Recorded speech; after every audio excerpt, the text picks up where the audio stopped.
Hey, I'm here to bring you your daily mental health enlightenment. So today, I'm driving to work. I'm in Cleveland, 19-degree weather, and on the side of the road is this woman. She was working. She was soliciting. This was a working girl. I'm talking, she had on fishnet stockings, knee-high boots. She had on those short spandex little booty shorts. She had on a short top showing her midriff, and she's waving cars down. As cars stop, she's walking up, knocking on the window. I mean, she's selling herself. Had her wig on, had her makeup on. She's selling herself. She was a working girl. And as I'm watching her, I'm feeling so sad and hurt for her. One, because it's 19 degrees in Cleveland, and whatever the circumstances of your life are have led you to have to be out here in freezing weather doing this. The next thing, it made me think about what's going on in her life. What has happened in her life that led her here? So, today's topic is on abandonment. We are going to talk about possibly what has happened with that young lady, how abandonment issues might be driving what's going on with her, and we're going to make sense of this a little bit more.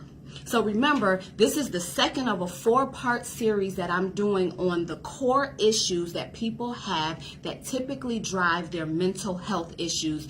We discussed yesterday acceptance and rejection, and today we're on abandonment.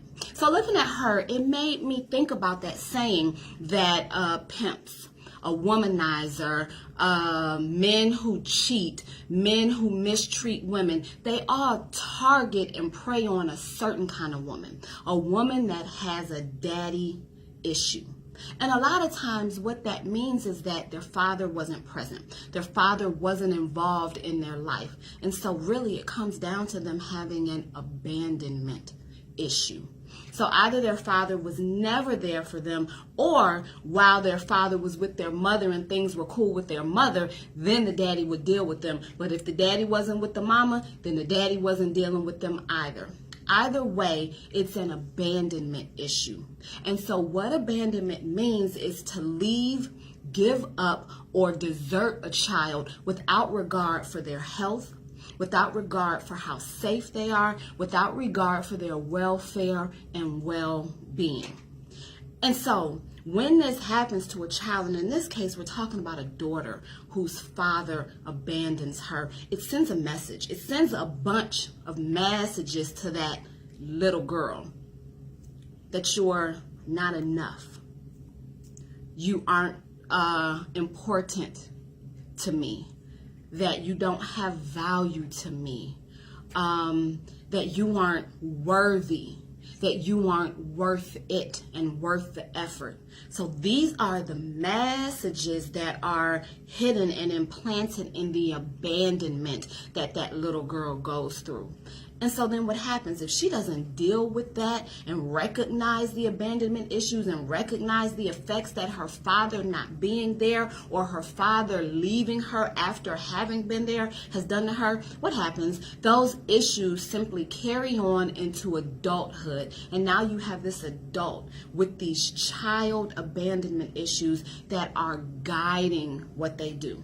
And so because the message to them was you're not good enough, you're not worthy, you're not of value, you're not important, now they spend their life seeking relationships in which they feel value, importance, worthy, acceptance, all of this. So there are 2 flaws in that. The first flaw is by the time you're an adult, you should be getting those things from yourself. A sense of worth, a sense of importance, a sense of value, and anybody else that comes in your life and adds to that is gravy, but you should be able to provide that sense of security and emotional stability and perspective to yourself. And so if you're an adult still looking for outsiders to give that to you, that shows that you are stunted within a childhood issue because you have childlike needs. It is childlike to need someone else outside of you to give you a sense sense of security within yourself, a sense of value within yourself. Again, other people around you should promote that, but you as an adult should primarily be able to give that to yourself. So that's the one flaw in an abandoned child becoming an adult and looking for a relationship that makes them feel a sense of worth. The second flaw is that they don't have a good foundation or concept of what a relationship that is healthy, that is loving, that is fulfilling, that is strong, what that looks like.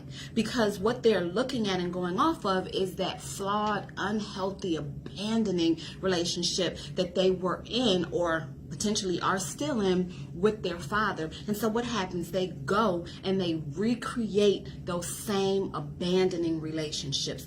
Not meaning to, unintentionally, but they go and recreate them. So when they get with a pimp, for instance, that relationship isn't a permanent relationship. The minute you stop working, the minute you stop producing, the minute you stop being what he needs you to be, then you are abandoned. The minute you're unable to give, or someone else comes and is better than you, then you are abandoned.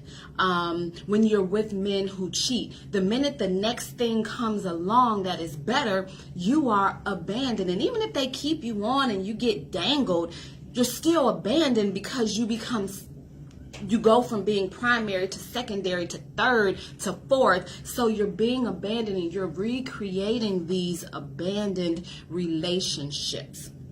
And so I just thought when I saw that woman today, I said, this is a great way to talk about what issues of childhood abandonment can do to an adult. And what I want to hone in on and hit home on with you is the fact that issues of abandonment are childhood issues. So if you are an adult with abandonment issues, that means that you haven't resolved your childhood stuff, and you're bringing that childhood stuff into your adult life. So that's just like allowing the 10-year-old you to step up in your life now as a 35-year-old and make decisions for you as the 35-year-old, but they're 10.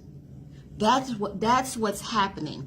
And so it's important for you to go back and look at your issues of abandonment and figure out how to resolve them, how to begin to get past them, how to not let them guide your life and misguide you. All right, so that is the video for today. And remember, we have 2 more videos tomorrow. I was looking like bruh man from the 5th floor. I said 2 more videos. 2 more videos we have in this series of core issues that drive our mental health issues. So tomorrow we'll be discussing guilt, and then the next day we'll be discussing trust. So what's the message? To think about mental health in a different way, a way that helps you to understand that your childhood issues just might be the reason behind your mental health issues. And I'll see you tomorrow.